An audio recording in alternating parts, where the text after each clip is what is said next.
And most importantly, he's one of our own. He's the co-host of the Get Got Pod, and he is known to everybody and his mother as the handyman. What's up, Mike Robinson? Let's go.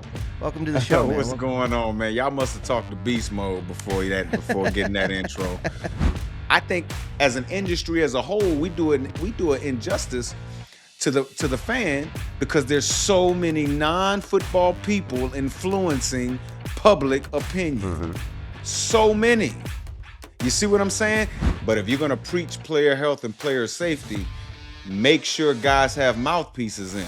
I see guys running around with their mouthpieces flopping all the time and nobody says anything. Priest and me in your time, that used to be a penalty. Right. What about making them wear knee pads or making sure the pants at least act like it's going over the knee? Yeah, give me the keys to the kingdom, 'cause I came, I saw, I conquered it all.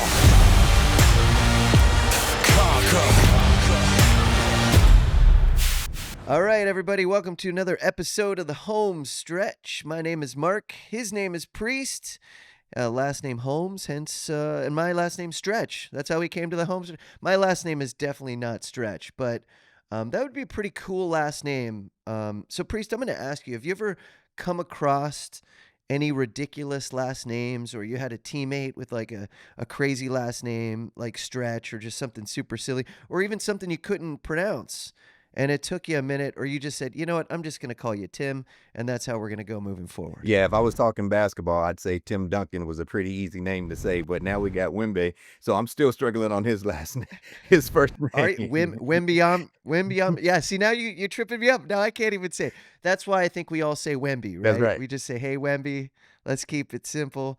Yeah, names can be pretty tricky, but I will say this, Priest, growing up, there were a lot of fun names in my area, and they were names of already famous people. So like there was a Phil Collins, there was a Mike Tyson, we had a Michael Jordan. We had all these kids that unfortunately had to live under the shadow of these hugely successful famous people. Did you have a classmate with a name of somebody that was already famous? I'm trying to think back. I don't know.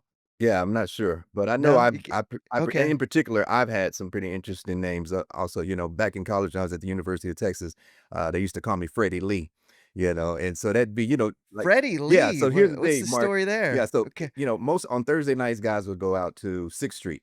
And, of course, Okay. most of the guys say, man, you better come with an alias because, boy, if anybody gets in trouble on 6th Street, it's coming back to Coach. So Sure. the entire team, we pretty much had aliases, when it came to going down on 6th Street. I was like, hey, they called me Freddie Lee, But since then, as I've gotten older, man, I've even got a couple of other names as well. At times, I've got friends, they've called me Petty P a couple of times, it can get pretty petty at times, so they call me Petty P. I see. Okay, Petty P. Petty P. Yeah. That's really funny. Wait, so what was his name again on 6th Street? 6th What Street. was it? Freddie Lee? Freddie Lee. Yeah, Freddie Lee, man. That's hilarious. Yeah, there's some No, stories. what's the origin of that? You just made it up. You're like, okay, we'll go Freddie Lee. No, it's a pretty common it's name. interesting enough. It's just one of those things that just kind of get catched on, and we were just trying to come up with names and stuff like that. I used to always say, I'm ready like Freddie. I always just say, I'm ready like Freddie, Okay. and so somehow it ended up being Freddie Lee when we'd go out on 6th Street. That's amazing. And then, of course, we were not would- of age. We weren't 21 at that time, so it was Right. favorable to get into some of the establishments. We tried to get in, and so we'd come up with these different names and stuff like that. Did you did you have a fake ID? Did you ever get a fake ID made, or did you ever try to use someone else's ID? It looked kind of close. Yeah, we had a close to handful you? of fake IDs that kind of traveled around the bar club. And guys were just like, "Oh, it's Thursday night. Where's the fake ID? Somebody grab it." That's And nobody, hilarious. it never got confiscated. It was. Okay. And for the most part, when we were going out to these establishments, 19, 20 years old, man, we looked pretty like grown men, and so Yeah. it was a little bit different, a little easier for Yeah, us. well, you were athletes. You could get away with it. I'll tell you right now, Priest, me at 20 years old, I looked like I was in 3rd grade. I was super skinny. Like there was no way I was getting my way in. So how I got into the bars, or at least the hangs where you had to be at least 18 or 21 or whatever it was, is, when you're a musician and you're in a band, and the band's got to go on stage and play, you get that special pass, Priest. You get in there as a drummer, as a young drummer. So that was my way in. Music was my way Yes. into Now, this as a drummer, Mark, establishment. did you So have any yeah. nicknames, man? Did they throw anything at you? No, but I will tell this. This is kind of I don't know how people are going to take this, but my last name is Seaman, which is super unfortunate, right? It was a long childhood. Got made fun of a lot growing up and stuff. But you defeat that demon with comedy. So I was always joking, but I'll just put this out there. One of my lead singers used to say, it's been a good show when there's semen on the drums. Uh-oh. So take that for what take that for what you will. I don't know if we have to bleep that or not, but whatever. No, I didn't have any fake names. Actually, that's not true. I had one. I had a nickname. Spunky was a nickname, Uh-huh. and this was like a British soccer coach gave this to me. I went to soccer camps all over the country, and in this particular instance, I think I was at Duke University soccer camp. This might have been like 7th grade. And Priest, I could run with the best of them. I just never ran out of gas. I could run for days, limitless energy. And my coach was just like, "Oh my God, Spunky, man." And it just like stuck. So for whatever reason, Spunky kind of floated around there for a minute. Yeah, it's interesting, these But rest in personal peace names to that we that end up that getting, nickname. like I said, I can go Yeah. from, there's times people, there's a group of people that call me PH, there's some people that call me 31. Okay. My teammates, they call me Okay. 31. It's the number of things that they call me the ticket. Some people call me the ATM machine, because I was an automatic touchdown maker in the NFL at one point in time. Oh, love Yeah. it. Yeah. ATM. Let's Yeah, Mr. go. ATM, Yeah, automatic touchdown Mr. maker. ATM, Mr. ATM. Last question on this because this is kind of fun. Would you use fake names to make reservations at restaurants and stuff, like, or if you were going to roll into a place and you kind of didn't want people to know you were coming, or you just you had to make a reservation under a fake name so it wouldn't, blow your cover. Would Freddie Lee emerge yet again, or did you just use like other ridiculous No, names and it to wasn't check even in? anything ridiculous, but you've met my daughter Kendall, and I yeah, have, yes, yes. that's right. Just graduated from She's Paul very Mitchell cool. esthetician. So Yes, y- shout yeah, out. shout out to Shout out. her. But she's actually called me a few times because of the fact that when I go to restaurants, Kendall Holmes is actually going to be Yeah. on that reservation every time. Nice. So Nice. she's getting Yeah, you're not award gonna blow benefits, up your she's getting spot. callbacks, she's getting texts about your reservation is ready. She's texting me like, "What's going on?" What's going on? Why did use my name, but my phone number That's too? What right. are you doing, Dad? Come on. Very funny, man. That's But great. All definitely right, going into a Freddie Lee. restaurant, sometimes you gotta definitely throw in a different name just to throw them off a little bit, especially depending on Yeah. where you're gonna go. Yeah. And I can imagine, Right. high profile guys that are playing currently, man. If it's not their assistant that's booking that reservation, I guarantee you they've got an alias. Yeah, for sure. All right. Well, look, it's the holiday season, as we know, Priest. We're just on the other side of Christmas. And, there were 3 NFL games on Christmas Day this year, which is wild. I always remember maybe Thanksgiving was always the big deal. And now it's Christmas. And then, of course, the NBA has like 5 games. What is it with pro sports now? Just they're ingrained now in the holidays. They're all fighting for your attention. We all know families are together and you're sitting around, and now it's watching football or watching basketball or whatever. It's sort of taken over the reruns of some bad TV show that people watched in the 70s, right? Well, So what's that experience for you? Are you rocking football on Christmas Day once the the fun part's done at the top of the yeah, day? after playing 11 years in the league, 4 with Baltimore and 7 with the Kansas City Chiefs, I don't mind having the game on, but I can't tell you if I'm watching it play by play. It's good to have a game on, Yeah. and of course, it's the expectation. If you were to come to my house or if I'm at Mhm. somebody else's house for the holidays, visiting family, they're gonna have it on. And then here's the thing, Mark. Just because they have the game on, they feel like they can ask me every question and I'll have the answer for why a player is hurt, what's going on with the organization, what's going on with the team. Sure. And these are not teams that are like Baltimore or the Kansas City Chiefs where I may have some insight. These are just random teams, man, and they're asking me Yeah, my yeah. opinion. So it's great. I become that guy that's supposed to be the all-knowing person in the room. You're like, "No, man. This is just background noise at the moment. Come on, let's celebrate Christmas." Well, speaking of Christmas, and you mentioned this on a previous show, and we didn't get into it, but You'd mentioned you just finished setting up your 4th tree. Oh yeah. How many trees at the end of the day, Priest Holmes, for you and your family? And where are these located? Have we discussed this? Like, they're all over the house, Yeah, right? so this is a light Christmas, believe it or not. So typically there'd be 2 downstairs and 4 upstairs, you know. So of course there's trees in the rooms, there's trees in the hallways. When you first come in, In the there's a lot of hallways? tree. Yeah, there's well, I mean, it's not a hallway if you're expecting I'm that. just trying to get to the bathroom, Priest. What is this tree doing here, Yeah, man? it's not like Arrowhead and I got corridors like that, you know. But you know, when you first come into the house, you know, traditionally, what I've always kept a tradition is that there needed to be at least one real tree in the house. Not every year that always happens, but for the most part, you know, there's a stairwell that goes up, and then there was always just a real tree. So, but this year a little bit light. We got 4 trees up. It's a lot easier these days because now they come pre-lit, right? So at least, you know, trying to just Sure. wrangle the lights around the tree and walking back and forth and going up and down is not such a hassle. But the tallest tree is about 9 feet, and then every tree after, 9 yeah, every tree feet. after that, Let's yeah, go. every tree after that is smaller than that. But yeah, it's fun. I Okay. love Wait, so decorating.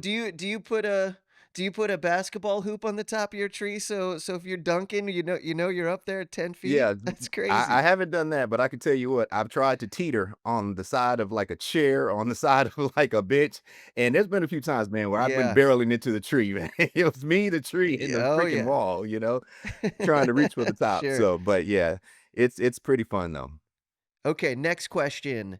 How long do these decorations, these trees stay up beyond the holiday? And I bring this up Yes. because my wife is from Puerto Rico. We celebrate Three Kings Day Okay. in our house, and that's January 6th. So this tree, Priest, is going well into January because here's what happens. Everyone's back from work. We celebrate Three Kings. Next thing you know, I'm on a work trip. I'm busy. We're not discarding this tree till almost the end of January, man. We're the family bringing out this super brittle, barely functional tree near February 1st and putting it on the side of the street. So, what about you? How deep of a run does your tree make? Yeah, I think so. The real tree. Yeah, absolutely. It goes definitely past the the first week of the new year. But not only do we have Okay. it on the back end, I'm on the front end, so throwing up those trees and Wh- starting off with putting the first tree up, it has to start the week before Thanksgiving. So I'm already well, into Thanksgiving. Wow, Yeah, so Thanksgiving man. is actually just basically the holiday music is playing, it's Thanksgiving, we're eating, and the trees are already going up, and so by the end of the No year, love to Thanksgiving. yeah, yeah, but they'll so by the end of the year, they'll start coming down, of course, that first week of the year. So, Okay.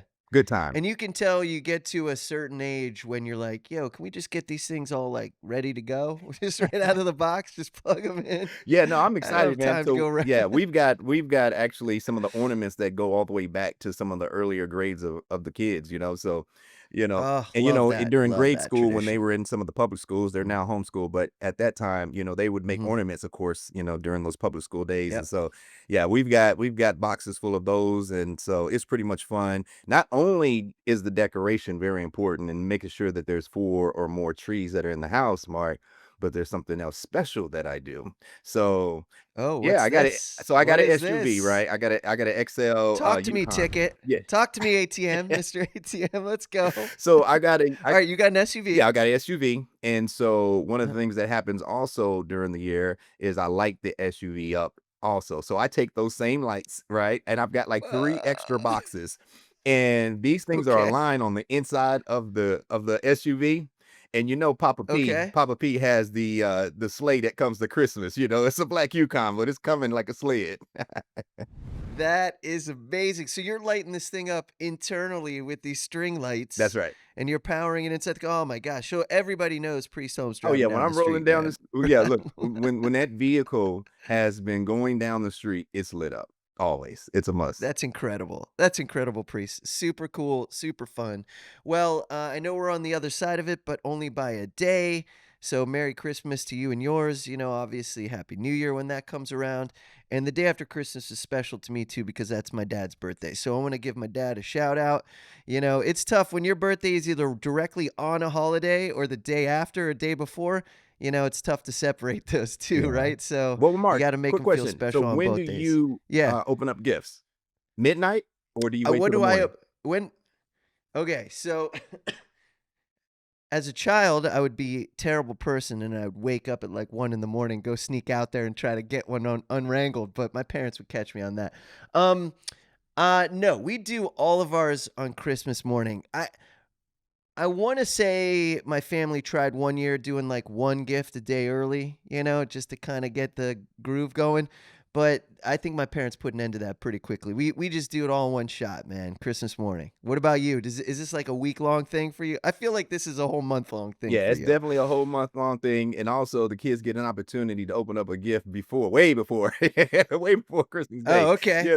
and there might be one gift that they can take and open it up, or something that I may give them unwrapped already as a gift. But Okay, definitely cool. on the day of, we like to make sure that everybody sleeps in and they can wake up, Yep. Oh, you yeah, sleep yeah, in. sleep in and Okay. then Yeah, wake up that's in the tough. morning That's and tough. open up those gifts, man. It's pretty exciting. But you know what? Guess what? There's an app. I think it's called Elfster, where you can actually have a group of friends and Okay. you can have like a secret Santa amongst that group of people. I mean, we're all into it, man. Okay. I hate the fact that I'm sorry, man, I didn't add you to it this year. I should have added you to the family It's all Elfster. good. Don't worry about it. And the Don't worry gift can about it. I'll only get in be the. at least $20 or less, so it's just something fun that all the kids Okay. can participate Okay. in. Oh, that's super cool. Yeah, we'll rock that next year. All right, let's before we move on here, because we've got a great guest joining the show today, Mike Robinson from the Get Got Pod. He's part of our family, but at the same time, this guy was all over the map. I mean, he played pretty much every position on the field throughout his playing career, from high school up through the pros. So we'll get into that with him. But all right, I'm gonna end this segment on this, Priest. Best gift you ever got for Christmas, and what's something that you never got that you always wanted as a kid? Um, And then I don't know, maybe you got it for yourself when you became an adult and got some adult money, or maybe it's still out there for the taking that someone could surprise you with down the road.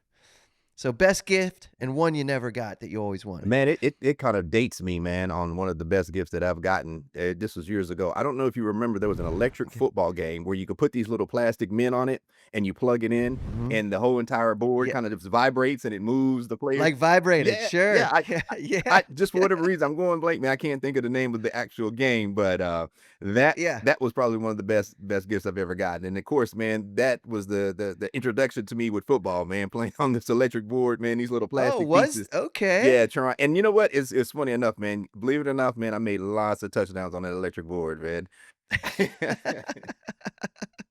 That's awesome. Yeah, I don't think there was really a super special name to it. I think it was just electric football or something like that Yeah. or whatever. But I remember that. I think one of my uncles or something had one of those, and we used to rock that too as kids. So I'm not too far behind you, but yeah, I remember that. And then was there a gift you were just like, man, I want this thing so bad, but it just never showed up? Yeah, you could name all the famous shoes that were out back when I was young, man.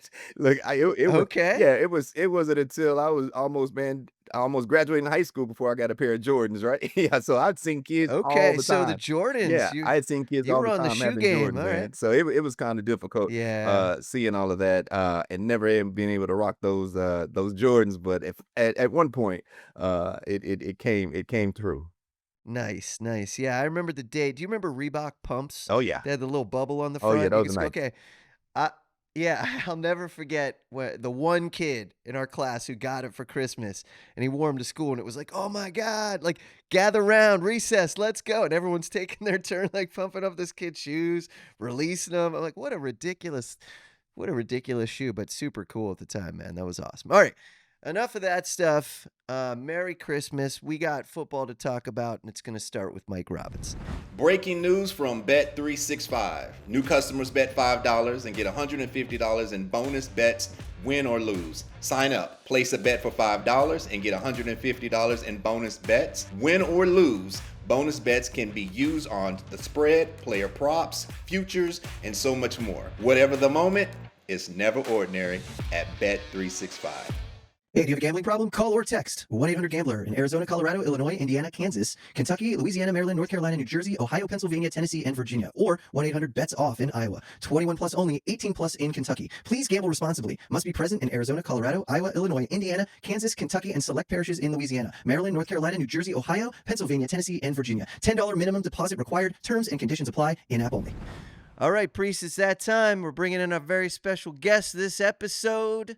He's a Super Bowl champion. He attended the Pro Bowl because he was selected to do so.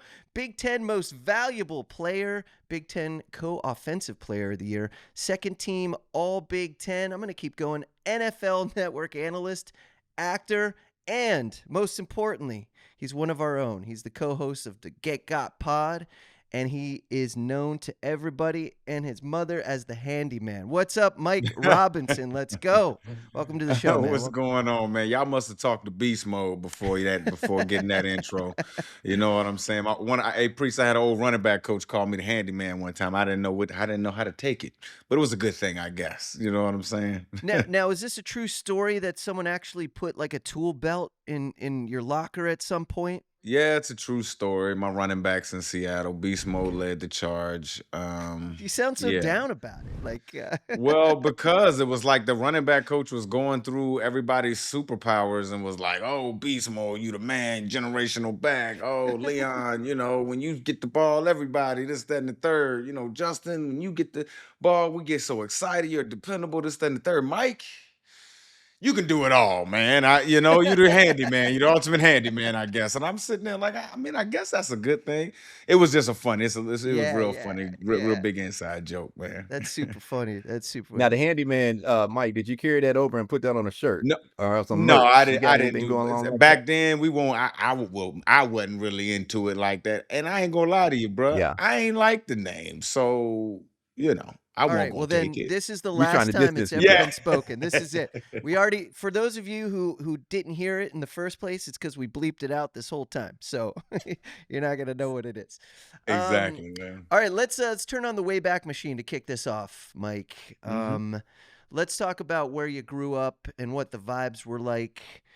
Just outside of Richmond, Virginia. Correct me if I'm wrong, but you were in a suburb outside the big city. I'll put that in air quotes. But what were the vibes out there near Richmond at the time you were growing up, and what were the kids into? Probably like a lot of other cities, and again, you say a suburb right outside of Richmond. I lived closer to city schools than I did to county schools because of Okay. redlining and all of those types of things. And the county that I lived in, or the eastern part of the county that I lived in, and actually I ended up moving back here after my career was over. It's because of the way the city neighborhoods are. A lot of the black population is kind of pushed into that area. So we were the city, essentially. Yeah. You know what I'm saying? Sure. And like I tell people, man, like I think like something like, I don't know, 7 of the last 11 state championships in football have come out of this area. In the state of Virginia. It's something in the water, something in the mud, as they all like to say. We're about an hour and a half from Virginia Beach in Norfolk. That's where the Michael Vicks, the Allen Iversons, and all of those guys come from. It's a rich tradition of genetics, is like I like to say it, from this area. And there's a history of that, and I ain't gonna necessarily get into it, but there's a history of why that is, specifically in the Richmond, Virginia area. But the vibes were cool, man. You know what? I don't have any complaints. Yeah, I had, the drug dealers and, the pimps and all that stuff around the neighborhood and stuff like that, man. But I can honestly say they did not allow me to partake in anything. It's almost like I had a bunch of older guys around me that saw something in me before I could see it, and they just wouldn't allow me. They just wouldn't allow it. Oh, Mike coming. All right, you put that away. Let's hang with Mike. Or, Mike, you need to get away from this because you want something different. And as I still see these guys that are alive and out of jail and stuff like that, man, I always tell them thank you, man, because I wouldn't be where I'm at today if it wasn't for those influences. Wow, that's crazy. All right, I got a random question for you when it comes to Richmond, Mike. So there's this little chicken spot in Sharon, Pennsylvania, just across the border from where I grew up. I grew up in a small town called Warren, Ohio. It was about, near Yeah. Youngstown, so like 10, 15 minutes from the border of Pennsylvania, okay? And we'd Yep. all go over to Sharon, Pennsylvania, because there was this all-you-can-eat chicken wing spot called Quaker Steak and Lube.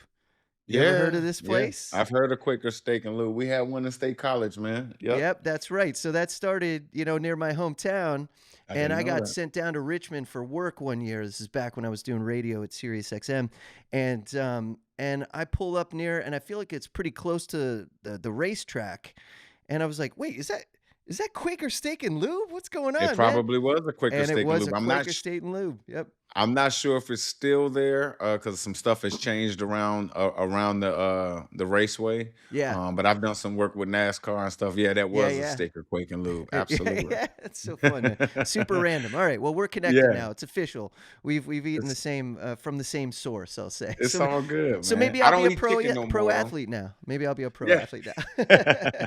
I don't eat chicken or meat no more, but Okay. when I did, it was a good place to go. Yeah, So yeah. Gotcha, it's all gotcha. good.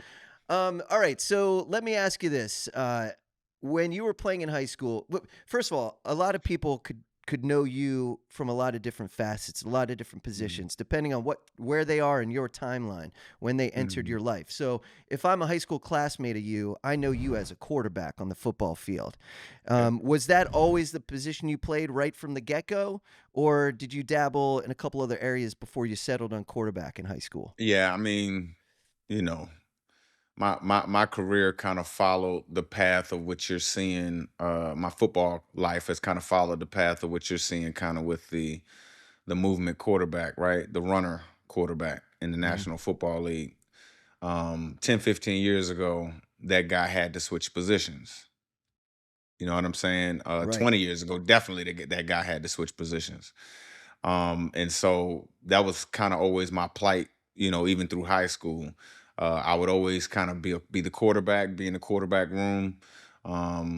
We may have had, you know, a lack of speed on the outside or a lack of speed in the running back position or whatever the case may be. And I would always, kind of fit in at another position too to put the best 11 on the field always at a time. And so my versatility has been a gift and a curse, right? It's been a gift because I've always been able to play, always been able to play. No matter Right. what team I've been on, I've always been able to play. They've always been able to find a position that I can help the team.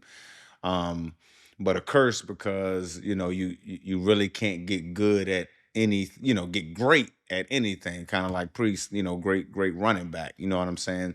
Because I was moved around a lot. And until I got to the NFL and was able to focus on just the fullback position, and that's when I kind of took off and got the all pros and all those types of things. But Sure. in high school, man, you know how it is, man. Is the biggest, strongest, fastest guy usually gets the ball a lot more, and I go score, and that's what I did. Y'all talking about different positions, and I know, Mike, you were talking about, playing the quarterback position. I had the rude and the unfortunate introduction to having to play another position was when I got into the league. Now, just mind you, I didn't play running Wow. back all my life, right? Um, Uh-huh. and there might have been only one stint in time where I had to play defensive back, but that was very short lived. All right, got beat with like a 70-yard Yeah. bomb over my head, and I was like, I ain't never playing that position again. But I get into the league. I go to Baltimore in Love it. '97. Right, Ted Marchibroda tells me the only way you're gonna make Mhm. this team is you're gonna make it playing special teams. Now, the gunner position, Okay. having to play vice, returner, so I learned very quickly playing a different position, but it was all special team positions. And so I had to make that adjustment in '97, my rookie season, that I knew if I was ever going to touch that field, I got to show these coaches, you know what I mean, that I could make this adjustment. So I had one of the guys that played, his name was Benny Thompson. So I don't know about this old school player name Okay. if you ever heard, but Benny Thompson, one of those guys that he might be dipping, smoking, or drinking at some point during the locker room to the field. It's one of those things. And so he stayed with a Yep. big mouth to That's chew in his 70s mouth, and style. Yeah. he's spitting everywhere. And you're like, man, this is unruly. But that's kind of the guy that you want to be able to pattern yourself after if you're gonna have to play special teams, because you got to get down and dirty with it. You know what I mean? And so, and even though you're Preach. going to be you're going to be playing within, just 10 to 15 seconds, but that 10 to 20 seconds is all out. You know what I mean?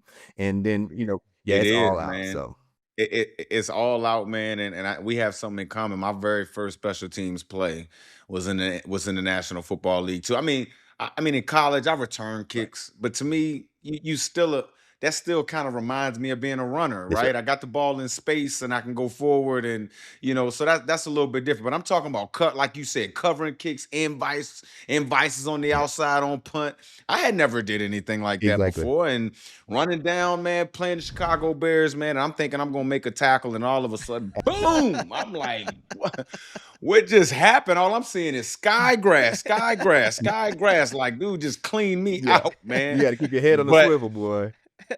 you had to, man. But to your point, man, special teams toughens you Yes. up. I tell people all the time, I wouldn't have a Super Bowl if it wasn't for special teams. Special teams kind of beat the quarterback out of Yes. me. Okay. I still had that quarterback in my body a little bit, and that wasn't in my future. And special teams is like, oh no, bro, if you want to stay here, this is what you got to do. And so I'm thankful for special teams, and I actually still pay attention to it Yeah. and watch it, and thankful for the guys out there running around. Are you checking that special teams and you're looking at certain guys, you're like, "Oh, man, he's about to get blown up, man. He's not ready." And then Oh you see it yeah, get bro. taken out. Oh, but see, even more than that, man, I'm like into the strategizing of it. Sure. I'm looking at the body types, the new kickoff. Is there more linebackers on there? Do they have tight ends on there? Okay. How's the return? Is it, I would have D linemen on the kickoff. Mhm. Those guys can run and they big and it's a condensed spot. I would pop it up and have nothing but 300-pound guys that can run a 4.7 and Mhm. 4.8 running down there on them and Ooh. just make it a physical Yeah. play. You know what I'm saying? Make it a 4.7, power play. 4.8, man. Yeah, for Hey 300 man. pounders. That's where they're at. That's where we're at these Hey. days, man. It's crazy. These guys are Yeah, cooking out bro. there. How do you feel about the kickoff?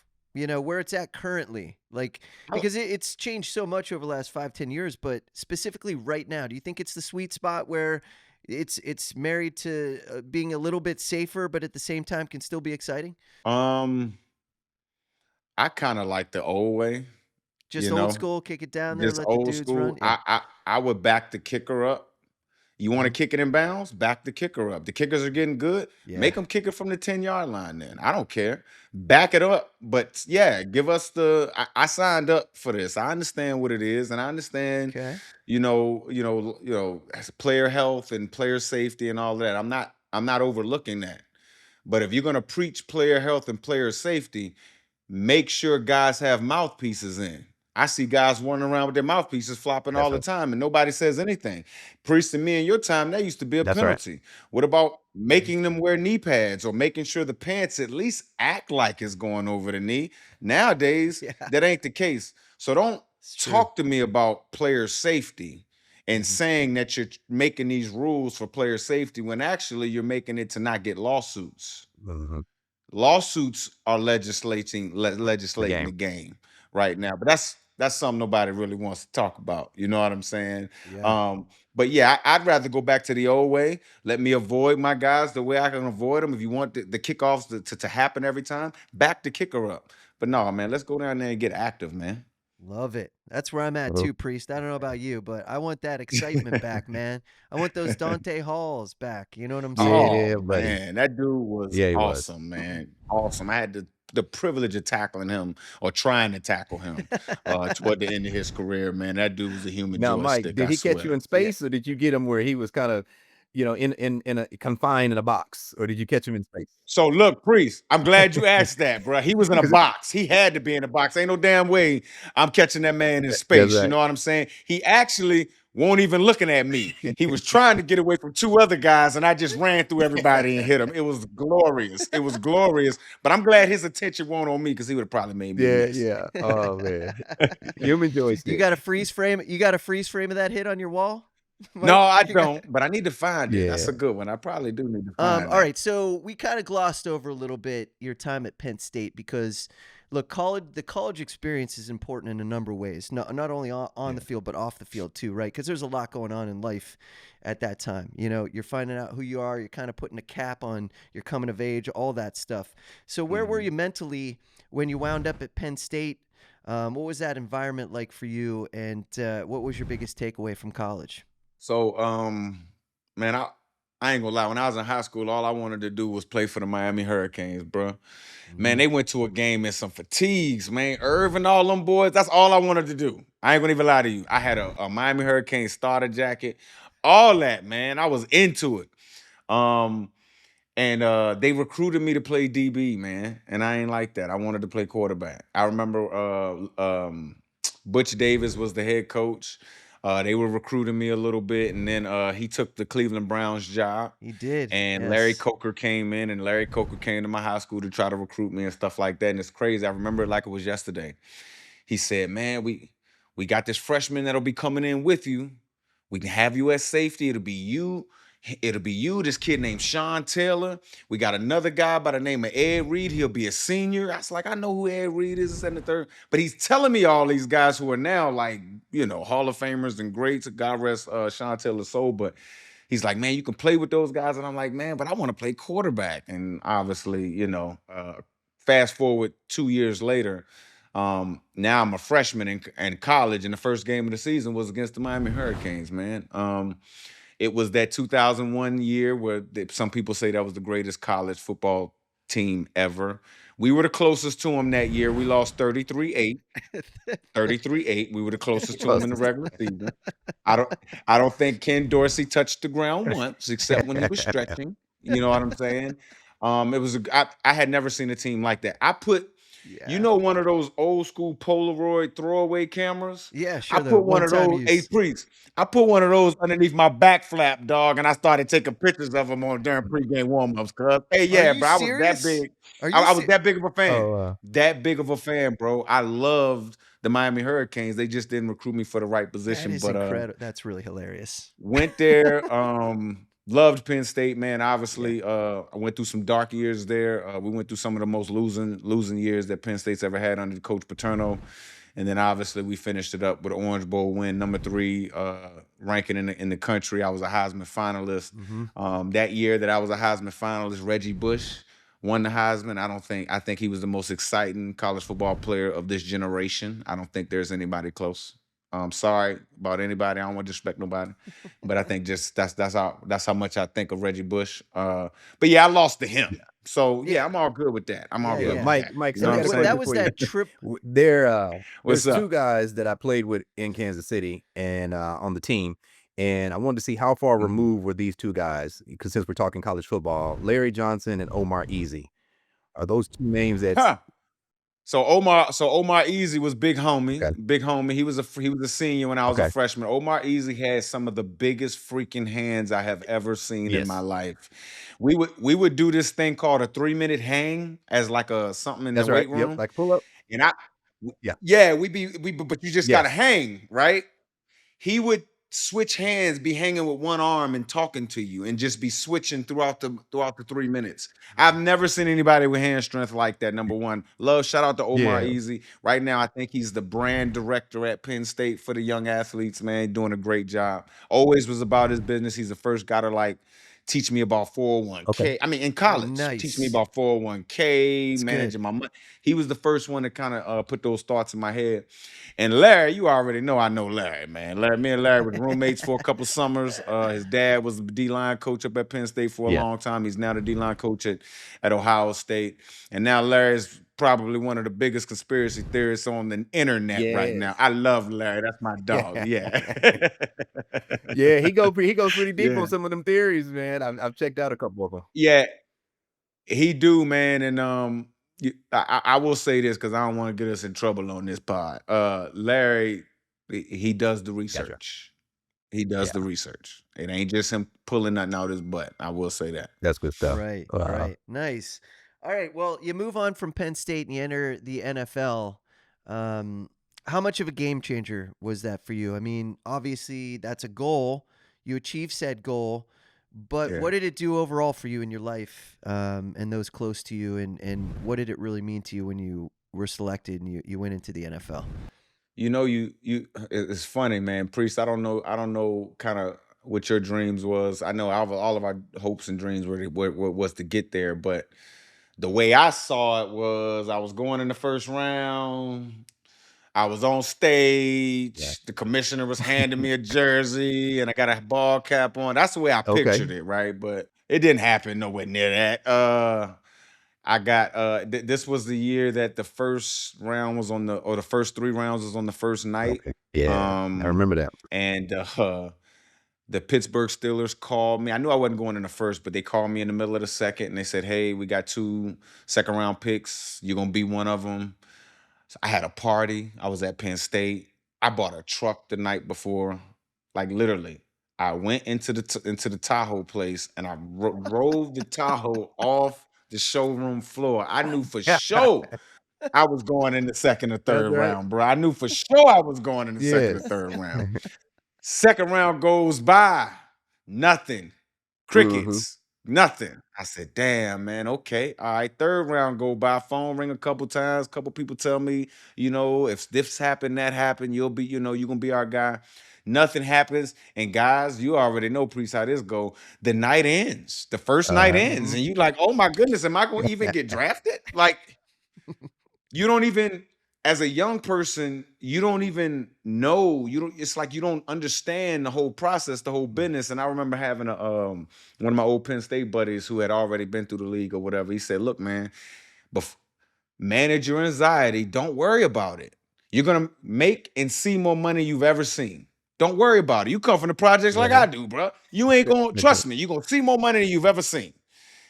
But I'm like, I want to go in the first. I want to go when when I think I'm gonna go. Okay, fast forward. I cried that night, all of that, man. I didn't know if I was gonna pay for my truck. Uh Next day, start of the fourth round. As I'm waking up in the morning, I got like 30 missed Okay. calls. And Priest, you know how it is, bro. That next day going into the fourth round, that's like a new draft. It's excitement again. You know what I'm saying? And I was a San Francisco 49ers, and I didn't believe him. I hung up on the GM a couple times, who we're Okay. friends now, Uh-huh. but I I hung up on the GM a few times, and he said my name, man, and it was I don't know, man. I thought about my mom again. I thought about all the long nights, the single, my mom was a single mom, raising 2 boys. She worked 2 or 3 jobs. She did everything she could. So I thought about her. So the first thing I did was, Mom, I just want to pay off the house. I watched you work so long to give a bank some money for 30 something years. Sure. That's supposed to be a third of your life. You to give a bank? This how damn, I Yeah. know it protected us, but for 30 That's right. years, I just thought that's wow. You know what I mean? So Yeah.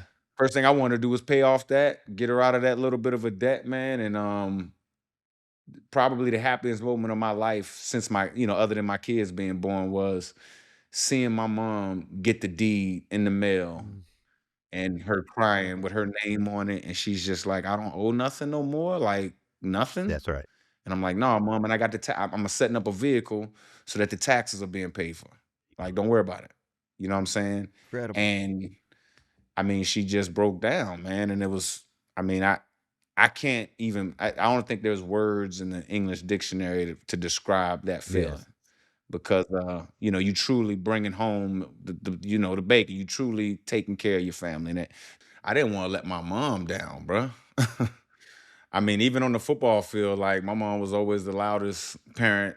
She may have been cheering or saying the wrong. I might have been on offense. She may have been saying "go defense," but she meant offense. She just didn't know. You know what I'm saying?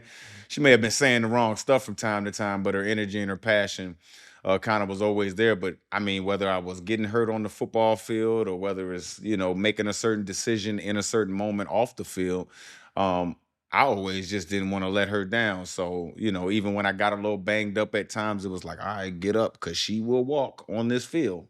I don't want my mom to walk on the field. So get on up and you all right, you be all right. And even off the field, man, I never wanted to disappoint her. So having a strong woman in my life like that, my mom growing up, kind of kept me in the right place.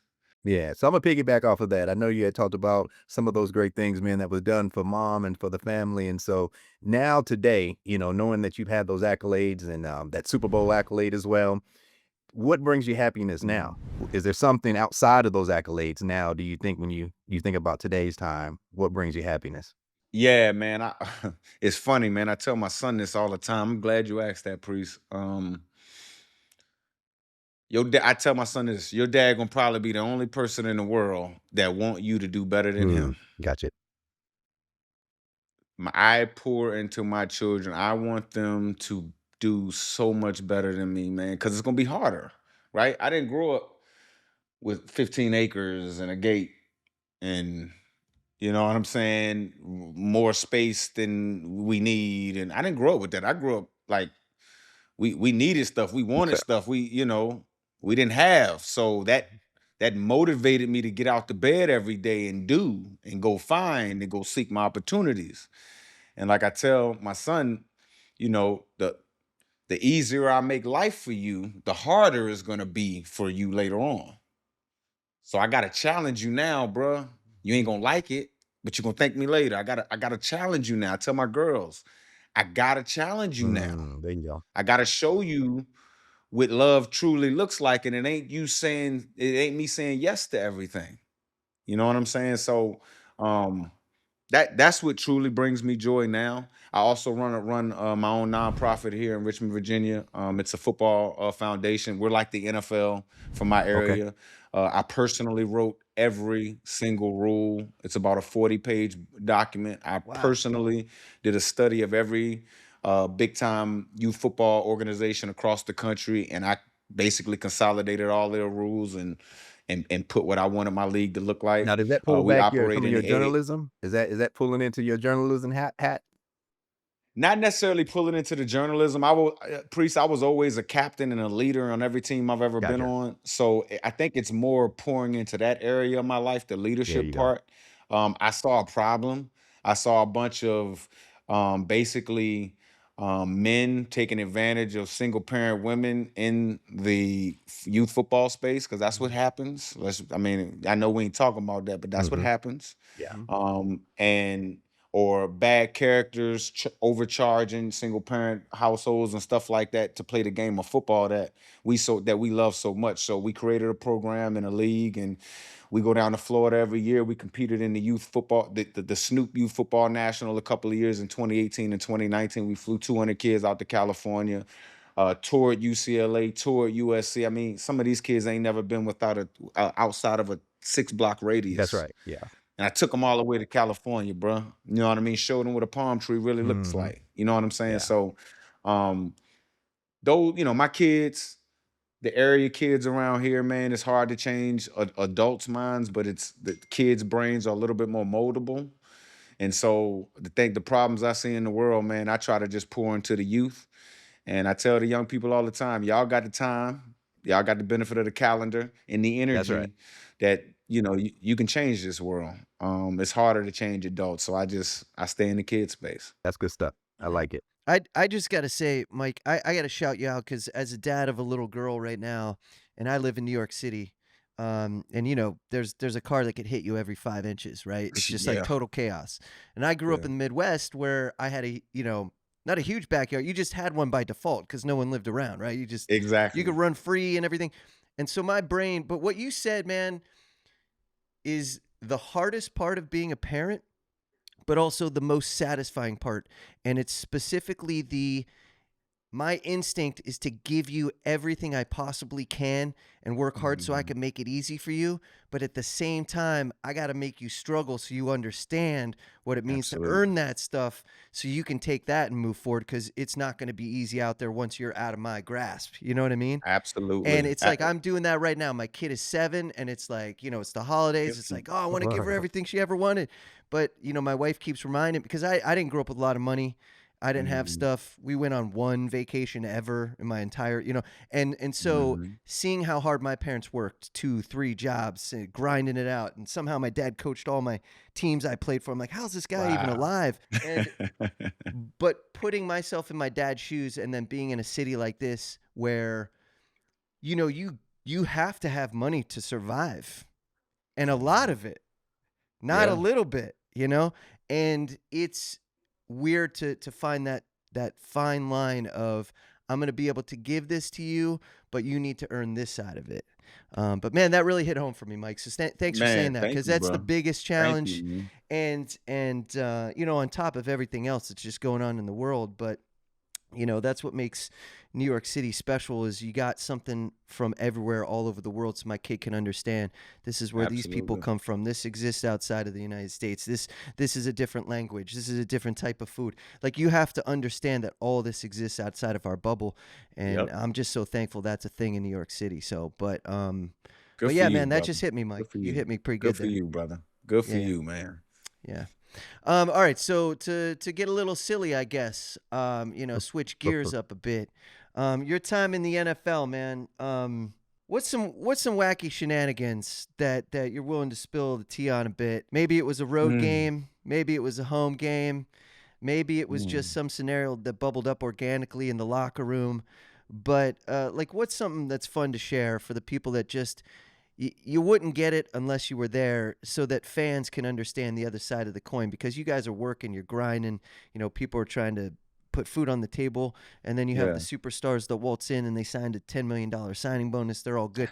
But you put all that into a bowl and you mix it up. Some shenanigans about to go down. So what jumps to the top of mind for you? Well, when I played in the league, I developed my own show called a Real Rob Report, Real Mike Rob Report. And like I had my own editor.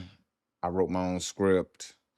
I produced a video every week during the season. I would tape in the locker room, but I would only tape like during the media hour. You know what I'm saying? I would. It really showed no newsworthy stuff. It just showed our personalities. Okay. Mhm. Um, and one time we ended up having a dance off uh Okay. during that hour. And when I say a dance off, the whole damn team was involved. The whole team was involved. Richard Sherman was involved in it. Um, we had a couple other D linemen kind of dancing, and the whole team voted. And I videotaped the entire thing. Now, the funniest part about that entire story is so I released the video. So what I would do is always I would show the Seahawks PR team the Mhm. video first. Hey, check the video out. Got to get your clearance. Yep. Make Got to get your sure because clearance. they would put it on the website for me. They Okay. put it on the website. I put it on my website. It's a good thing. Um, they cleared it. Boom. We put the video out. Within 5 minutes of us putting the video out, uh, I think it was Golden Tate one time. I think it was Golden Tate and Leroy Hill or whatever. I mean, towels just off. We missed it. We missed it. So usually I scan it to make sure that we don't get those situations before I send it to the team. I mean, just towels off. Like and yelling and laughing. And you know how it is in the locker room. We just hanging out. You know what I'm saying? And Yep. it took me like an hour before I actually was able to get it completely off the internet and down. And bro, when I tell you when the Seahawks found out and they break it down, I mean, I got called every 2 minutes. And I'm like, guys, I'm in the building though. I'm in meetings. I got a game I'm prepping for. Y'all cleared it. Now it's a problem, but I get it. I get it. That was hilarious, Yeah. man. What That was was one of the more funny was the ones. first comment underneath the video golden taint instead of a gold? That was a good one. That wasn't it, but that was a good one. Actually, I just saw Golden not too long ago. We had a live show in Seattle. Yeah, let's And talk about it, we man. was That able thing to looked get some of the wide Yeah. receivers. crazy. Yeah. Yeah, man. It was man, the 12 showed out, man. Mhm. Man, it had to be it. I don't think it was. We only sold, I think they think we sold like 600 or 700 tickets, Yep. but man, there had to be over 1,200 people in that building, man. Oh, Yeah. right, a little bum rush. I mean, live Love it. studio, a live audience, Mhm. beast mode. Let me tell y'all something about about one of my best friends, man, beast mode. His authenticity electrifies a room. And what it does is, without him even saying it, it gives you the okay to be not just authentic in your own sense, but like really You can go authentic. there. You can Like go there then. you Yeah, can you can go, go there. That's a you good way to can put it. go there. And Mhm. I just think it was awesome. I know we're gonna keep doing some more. The fan engagement was awesome. He Mhm. made fans do push-ups like he always does. Um, We talked to Sean Kemp. We talked to this, like I said, the Seahawks wide receivers from our days: Sidney Rice, Golden Tate, Doug Baldwin, Cliff Averill came through, showed us some love. We had some Nice. Seattle Kraken hockey players Mhm. come through, show us some love. It was awesome, and the thing about it, I probably could have went another hour, Oh, Nice. yeah. like Okay. with those Seahawk guys, man. But the venue was closing. You know what I'm Yeah, saying? yeah. So A we couldn't curfew. go another hour. But it was good to see him, man. And it's one thing we all kind of noticed, and appreciate you'll notice and appreciate this, man. Like when you win championships and stuff together, man, you never forget the small moments that got you there. You never forget, the That's right. process. You know what I mean? I tell my son all the time, I almost forget the game, the Super Bowl. I almost forget the confetti and Mhm. all that, but I'll never forget the NFC Championship. Facts. I'll never forget the week that led up to our week 11 Facts. game. You know what I'm saying? It's the process that leads you to it, man. And when you get around each other, it puts you back in that energy, it puts you back in that vibe, bro. And it was just so good to see those guys, man. And you know, we they're all doing good. Like when I say good, not just health wise, but like business wise, socially, like they're all doing well. And like I said it on stage, well, guys, it's not a mistake why we won a championship. Championships are usually filled with those special individuals, and we had them. At 2020, I mean, hindsight's 2020, but we Yeah. had them. You know what I'm saying? And so it was just good to see them, man. I can't wait to do it again. Yeah, it's funny thing you say Well, that. if We if just this yeah. couple of weeks ago, Mark and I, we did a live event as well in Kansas City, and so that particular weekend was the Yeah. same weekend as the Super Bowl reunion for the Baltimore Ravens, which I participated in Super Bowl 35, right? That we won. And so, Yeah. I'm on to other things and trying to build this content. And so it was one of those calls where, I had to get on the phone and call some of the guys and ask, man, how'd it go? What was it like? But I Yeah, can truly, man. truly connect with you, man, when it talks about that Super Bowl team and just the stories and how the game itself was big, but it was just that build up, that off season, that even It's before the the season started, what were you saying to each other, right? That actually, when you look Yeah, back, you can say, man. man, we actually spoke about being here and we talked about it in the We summertime. spoke it into Exactly. existence. We spoke it into existence. They doubted us. They doubted this. They doubted that, man. Like, man, you're absolutely right. And, you know, we lost track of time. That's why I said I could have talked to him for another hour. Because before you know it, it's like, guys, we've been talking for over an hour. Like, we gotta Yeah. go. You know what I mean? Because Yeah. you miss those moments, man. You just do. Yes, indeed. Yeah. Well, I hope at the next live show you do, you open it up for the crowd by playing that dance video. Yeah. Unedited version. I got the video I was too. gonna Yeah. say, I know you got that on a drive somewhere, man. Because if you Absolutely. got a BA in journalism, you that it doesn't exist unless you have it in 3 forms, right? So I know you got it on Absolutely, an bro. SD card. I know you got it on a drive, and it's on your computer somewhere. Hell So yeah, man. I still got that thing in my personal cloud here, bro. Trust me, that thing ain't going nowhere. I love it. I love it. All right. Before we let you go, I do want to talk to you about being on the other side of the coin because you've had some pretty fun adventures. Whether it's Mhm. working for the NFL Network as an analyst, but just being in media in general. I went to school for journalism and TV and radio as well, and I also was a player. So you get that experience on both sides of the coin. So, what did that really make you appreciate from a player's perspective in retrospect, being a member of the media? And then what did you really appreciate about being a member of the media? And you were like, damn, man, that's a tough gig.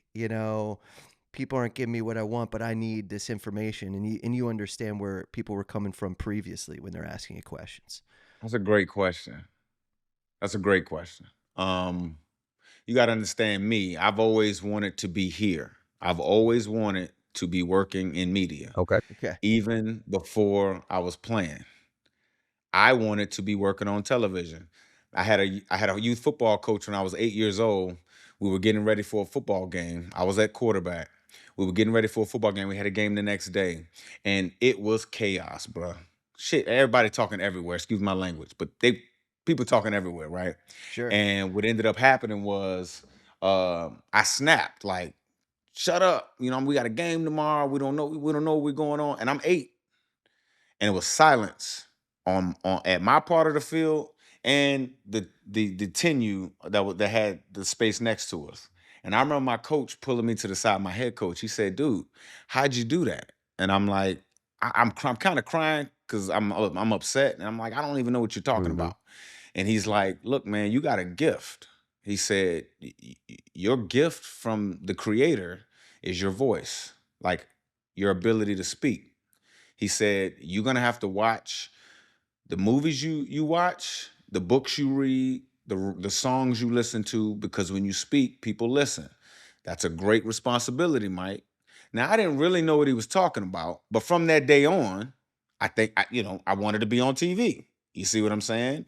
And that conversation with that youth football coach kind of has ordered my steps. And so um, I'm here on purpose.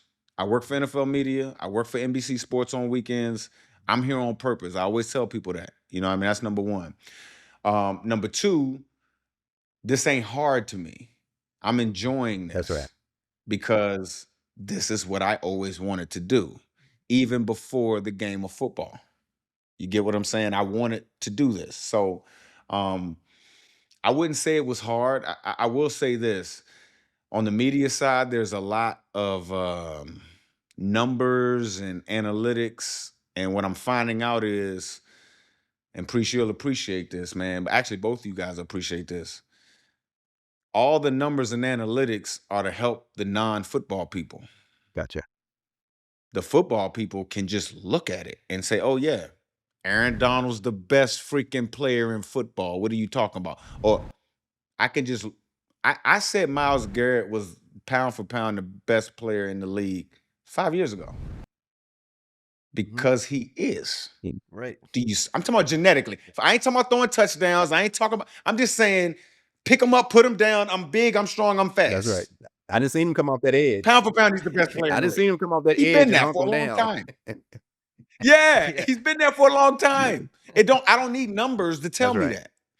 And guys, I think we have an issue because the NFL or football in North America is almost a $20 billion sport now in the professional level. That's an industry now. Mhm. We are an industry. Yeah, it's We're beyond not sports. just a sport. Yep. We're an industry now.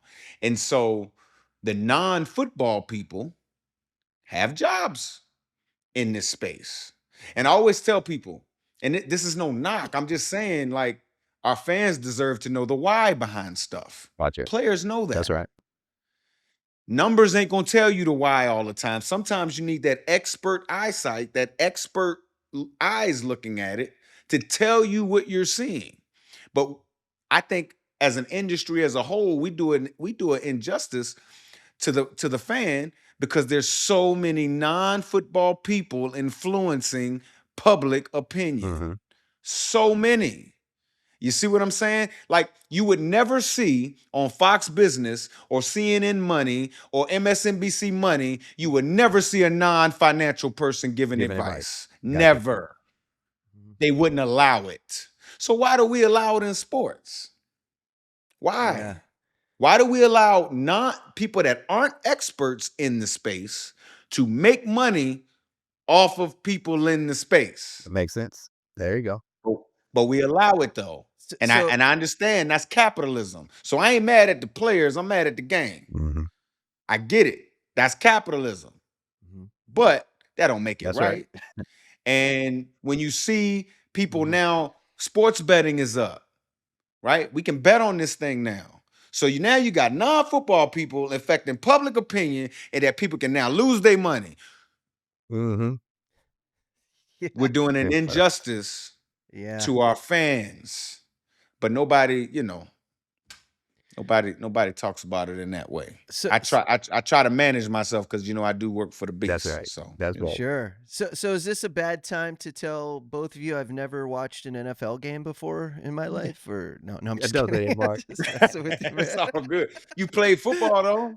Yeah, I played did. Of football, course I though. played football, man. I played You every put your sport. feet in but- the grass. I mean, Yeah, there's yeah, people. yeah. There's sometimes people during the draft on major networks affecting your public opinion. Yes, And they have yes. never Yeah. put a cleat in the grass that's- not one time. And that's a disservice from the media side, Mike. And, Yes, and it that's is. and that's something I battled a lot because as an investigative journalist for 5 years, you see that a lot.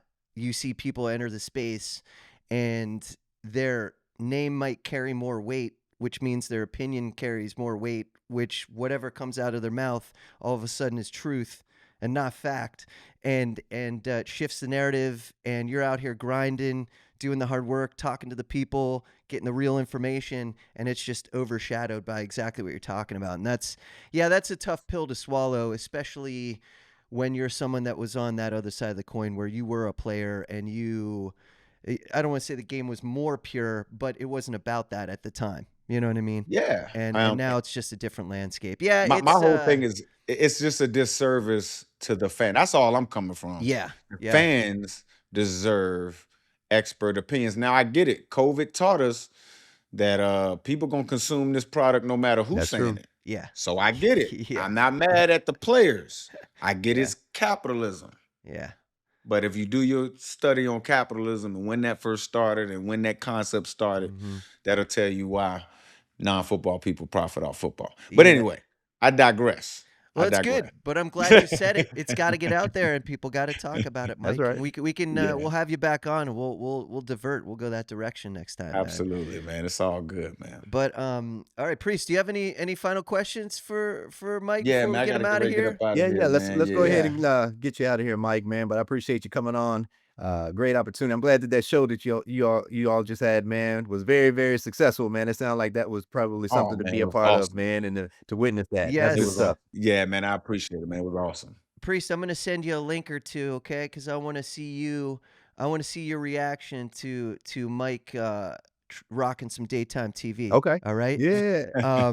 Well, Yeah, that'll be yeah. our video that we share on editing. Mike, so.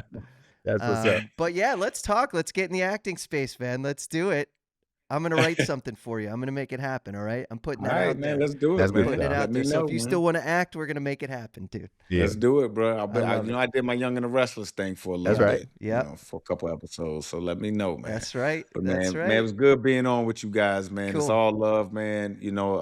Priest as a former running back, man. Whenever you guys need me, man, just let me know, bro. But yeah, man, this is Appreciate awesome. it. You guys be good. All right. Yeah, Thanks, Mike. you guys are the running backs. I'm gonna run it back. Thanks, man. Appreciate you, and good to Thanks, finally meet dog. you, Mike. Yes, sir. All right, huge thanks again to Mike Robinson. What a guy, man. Super cool, and it's so fun that he's part of our family, Priest. And we kind of, he's like a cousin. You know what I mean? He's like our cousin. You know, he's over there doing his thing with Well, Marshawn. he definitely is a guy that traded some positions, man, and Yeah. found out what it meant to be in that running backfield, you know. So we share definitely a lot of shared stories in terms of what it goes through to be a professional running Absolutely, and back. doing whatever it takes to help your team win, you know, and figuring out your own path. Sometimes it takes a minute, and you find out what you're good at or what your role is, and you execute that, and that's what he did. All right, it's never ordinary with Bet365, Priest. You know, huge shout out to Bet365. You know, they let us do our thing and rock our show, and it's time to make some predictions. These are going to be rapid fire because at the time of the taping, there might be some new injured players we don't know about. There might be some scenarios we're kind of not aware of, but that's okay because we're just going to pick them straight up, all right? This is how we're going to roll this week, straight up. And we're going to start with the Ravens versus the Packers. So put your time machine hat on, get some vibes. What do you think is going to go down with Ravens versus Packers in Green Bay in the dead of winter? Who's going to win this game? In the dead of Yes. winter in Green Bay, Yes. knowing that you know, that's a game that's going to be a very, very cold day. Even if Yeah, it were a warm Packers. day, it's going to be 30 degrees, right? So it's going to be a Yeah, brutal game. All exactly. right, so you're going Packers. I'm going Packers too. I mean, you can't go against the Packers at home in the dead of winter. But you never know. You just never know. But I'm going Packers as well. Let's put a score on it. Let's pick some random scores. What are you thinking? Low scoring? Yeah, knowing that it's going to be pretty cold. Yeah, I'm going to go 21-17 Ooh, Packers. 21-17. I'm gonna go 17-13 Packers. I think it'll be even a little less. Much tighter Yeah. game. Yeah, you know what? Yeah, and I think you're right. Okay. Oh, you think I'm right? Yeah, I think you're right, man. I'm going with you. What was I thinking? What was I thinking giving 3 touchdowns to any team, you know? You're like, you forgot the time of the year, the weather, and all of that. Priest, if it were only that easy to convince my kid to change her mind about going to bed at night. That was Yeah. I didn't even What finish was I I didn't even thinking? finish the sentence. You know what? 1713. 1713. Let's just change it up. All right. Next game, we're looking at Jaguars versus the Colts. And this is obviously an interesting game too. Jaguars, Colts, these are those not A-level teams, but they're right there in the mix. Both teams kind of surprising this season, but Jaguars, Colts, kind of a fun game. They're going to be playing in Indianapolis. We can get right to the predictions. I can tell you right now, I want Jacksonville to win right away. You know what I mean? All right, you're taking the Jags. I've kind of got this. I'm taking the Jags, I've kind man. of got this secret love affair with the Jags this year. I don't know why. I mean, they just feel cooler than they've ever felt, and I don't know what's going on there. But yeah, you're taking Jags. Give me a score. Give me a score on this Jags Colts game. Jackson, I'm saying that this is going to be a higher scoring Okay. game, so I'm going to go 28 to 24. 28-24. All right. 28, I'm not going to 24. give a score, but I will say I'll make this prediction. I think there's going to be a defensive touchdown in this game. I think we're going to see a pick six. Jaguars defense gets the score. I'm just putting that out there. And I'm wondering who you think is going to get that pick six.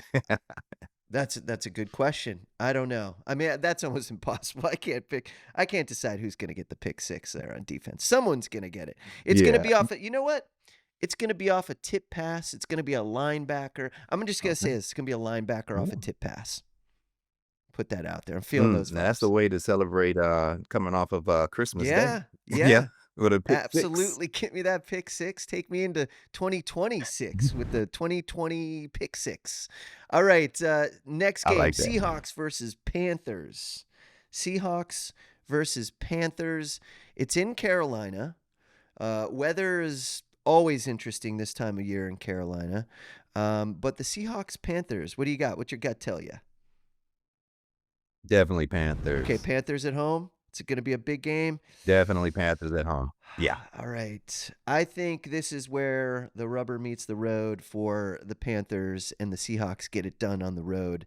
I'm gonna go Seahawks, and I'm gonna say the score is gonna be. I'm gonna pick a little bit of a wacky score here. 23-13. 23-13. Yeah. So this is the reason why. I'm saying not because of the play on the field, but all of the off-field things that matter, right? So you've got Seahawks that are going to be traveling, holidays. That's a long trip too. Leaving their family. East Coast. Yep.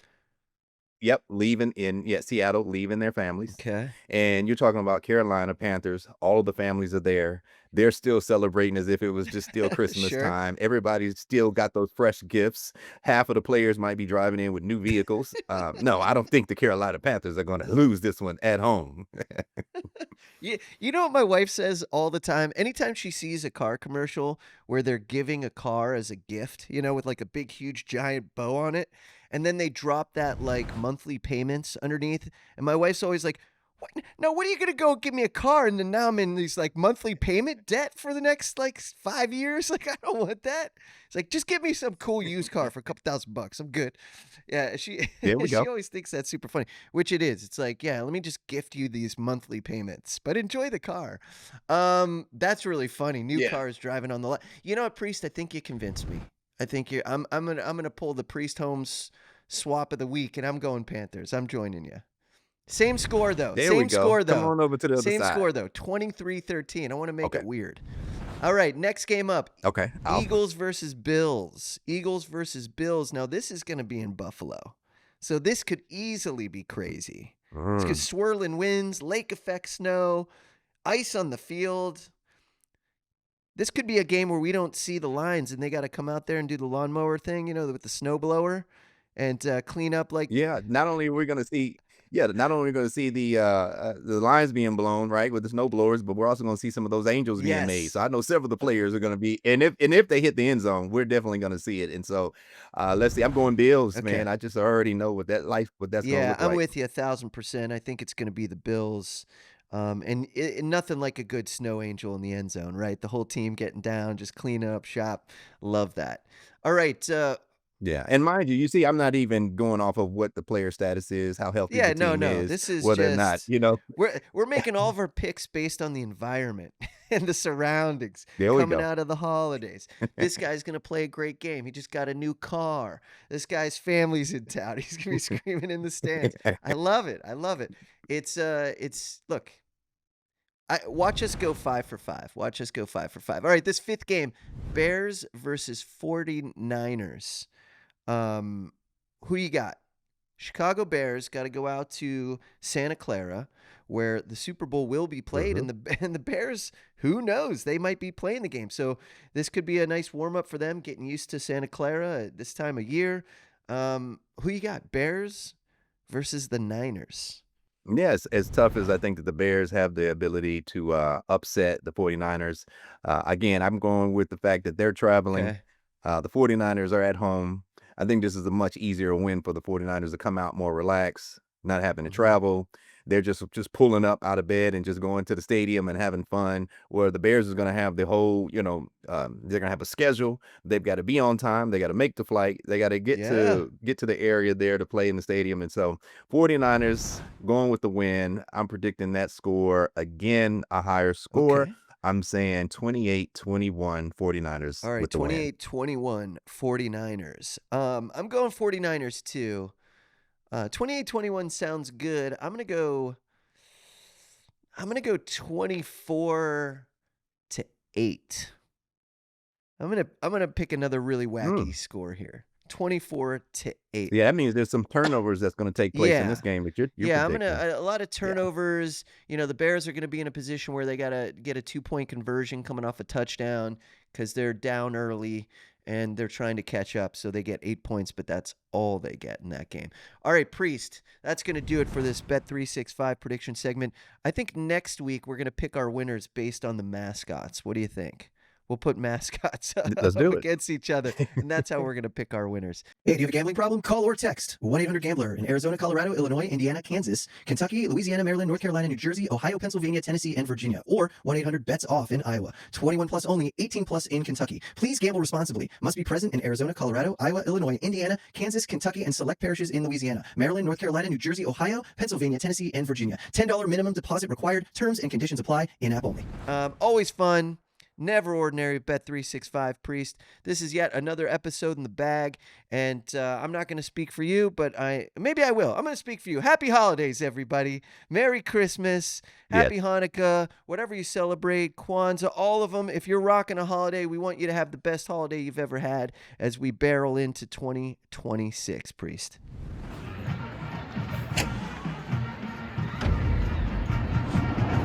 This has been a Playmaker production.